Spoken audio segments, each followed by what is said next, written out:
Boa tarde, aqui estamos mais uma vez nos dirigindo a você, professor, você coordenadora, professor, professora, né? Coordenador, você que tem interesse no evangelismo infantil, que quer aprender um pouquinho mais sobre ESIR ou outros projetos, nós estamos aqui para falar com vocês sobre tudo isso. Nesse momento, nós vamos entender um pouquinho como é que é organizado o evangelismo infantil da nossa igreja aqui no Brasil. Talvez algumas pessoas não entendam bem como que é, se é só na igreja local, se tem mais gente. Eu acho que tem pessoas que têm essa dúvida, né? A quem se dirigir quando tiver alguma necessidade, é só com a igreja local, como é que é, né? Então a irmã Ivanete vai explicar para você hoje como que funciona o evangelismo infantil da nossa igreja, como ele está organizado. Bom, Mansara, antes de começar, eu acho muito interessante o que a Bíblia diz, né? Em 1 Coríntios 14, 40, que tudo seja realizado com ordem e decência. Então não existe ninguém que seja organizado do que o próprio Deus. E Ele nos deixou isso aqui na Terra, que nós fôssemos também organizados. E o Ministério Infantil, ele tem a organização. E a organização começa pela união, né, departamentais da União Norte e da União Sul. E tem a vice também. Temos também departamentais da associação. Cada associação tem uma departamental, né, que ela vai organizar a associação. E tem algumas associações também têm as suas vice. E aqui na União Norte, na União Sul, tem a departamentais regionais, que eu achei muito interessante, né? Gostei de ver. Nesse caso é na ASPA, né? Que é uma associação que é quase uma união, né? Tem muitas igrejas, então a administração nela ficava difícil se centralizasse. Então eles dividiram a associação em regiões e cada região tem a sua departamental também. Isso é muito interessante porque assim, todas as igrejas vão ser atendidas. E quando é só da associação é complicado, né? Então eu achei muito interessante isso que tem aqui na União Sul. E depois nós temos as coordenadoras da ESIR na igreja. Então cada igreja local ela tem uma coordenadora que a igreja. E depois temos o professor da ESIR na igreja também local e o auxiliar. Então a nossa organização, o nosso Ministério Infantil, ele é organizado dessa forma. É uma hierarquia, né? Como a União, ela tem também a organização do presidente, o vice, né? O Ministério Infantil também tem uma organização. Um detalhe também, dentro da igreja, a nossa ESIR também está organizada. Ela não pode acontecer assim sem ordem. Tem uma liderança, tem a coordenadora, né, que lidera ali, tem as professoras e tem as classes. As classes são maternal, tesouros infantis, pequeno pesquisador.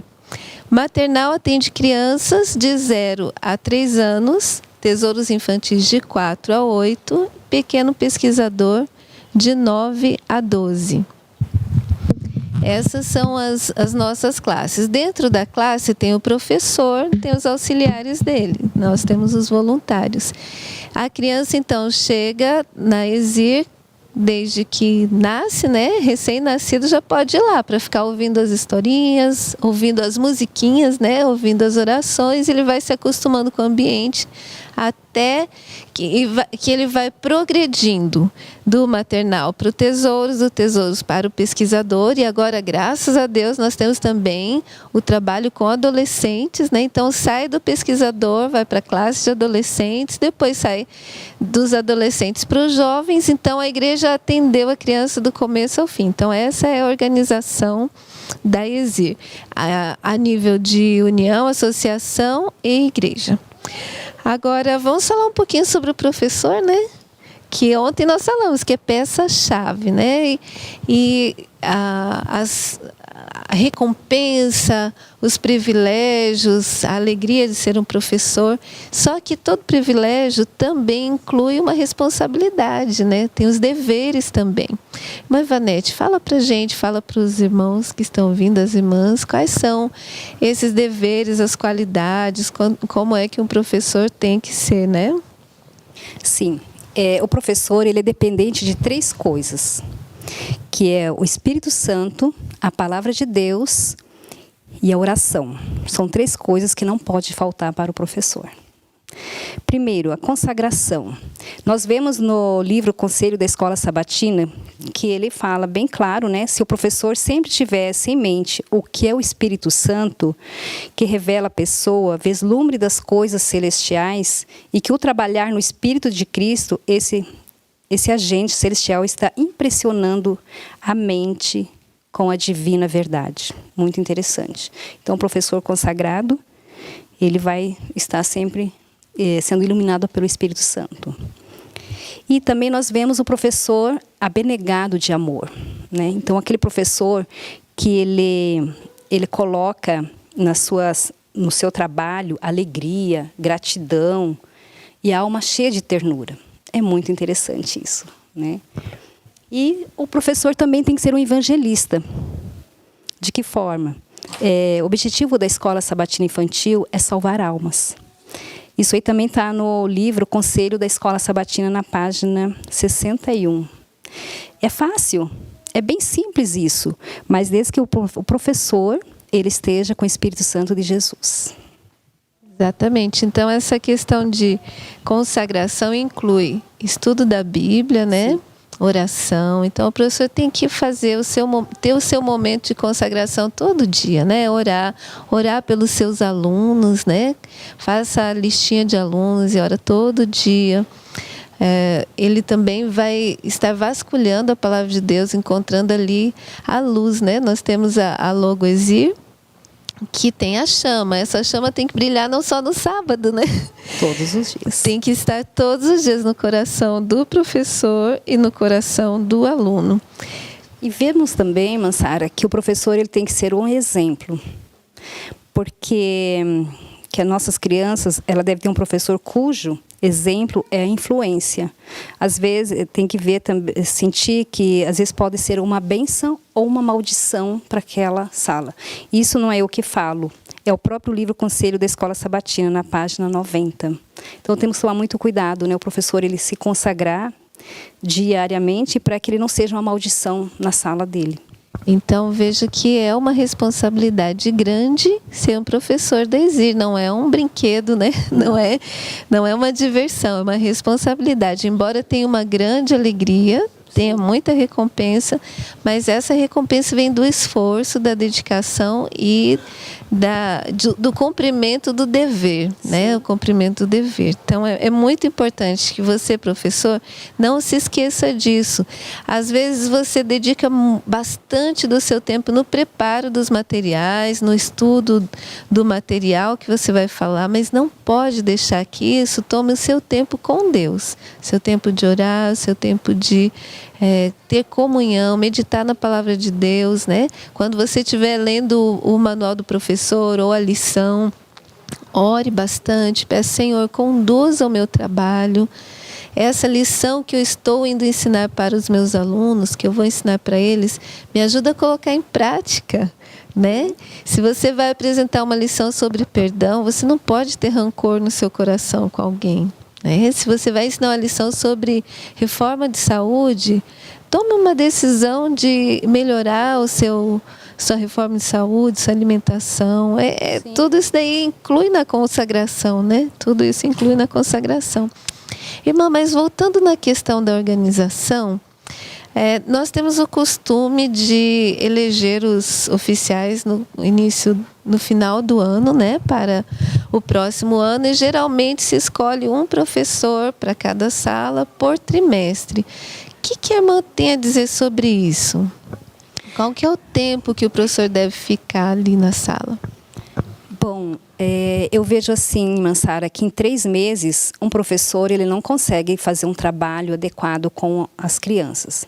Veja só, no início o professor chega, ele começa a conhecer a criança e as crianças começam a conhecer o professor. Quando passa às vezes 1 mês que ele vai começar a fazer um projeto, ele só tem 2 meses. E assim são 4 sábados no mês.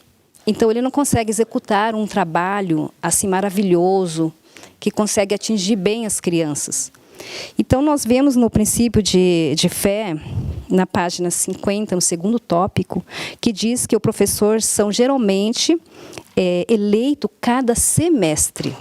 Então, nós vemos que está no princípio de fé. Então, eu gosto de bater na tecla, né? Que 6 meses um professor ele faz um trabalho maravilhoso. E nós vemos projetos aí de 4, 5 meses.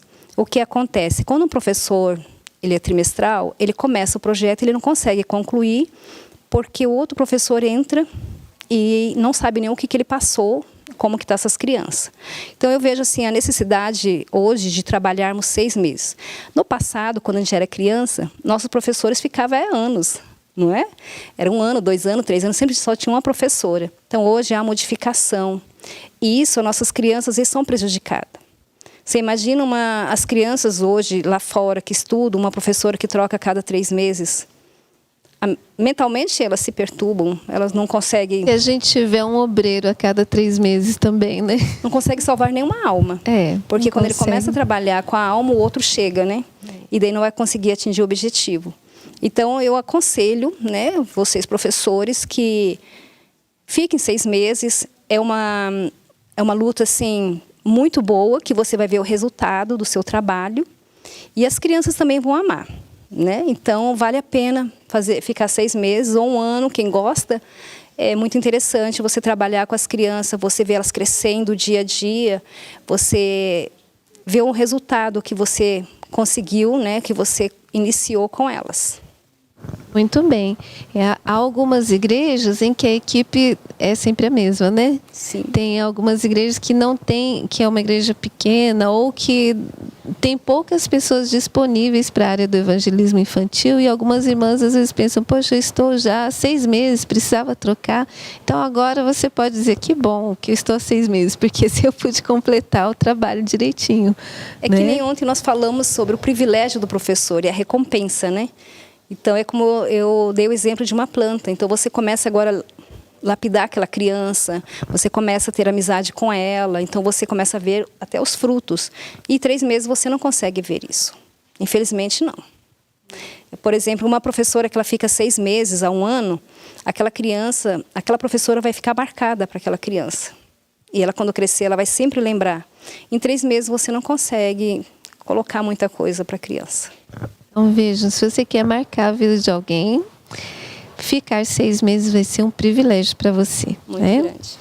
Um outro assunto aqui que eu quero chamar para vocês é a questão da capacitação, né? Nós precisamos nos capacitar para esse trabalho. E 3 meses é um treinamento também, né? Você precisa estar treinada. 3 meses você começa a desenvolver. Mesmo as professoras mais experientes voltam para a turma, mas ela precisa conhecer melhor aquelas crianças que já cresceram um pouco mais. Então, vale a pena ficar mais tempo.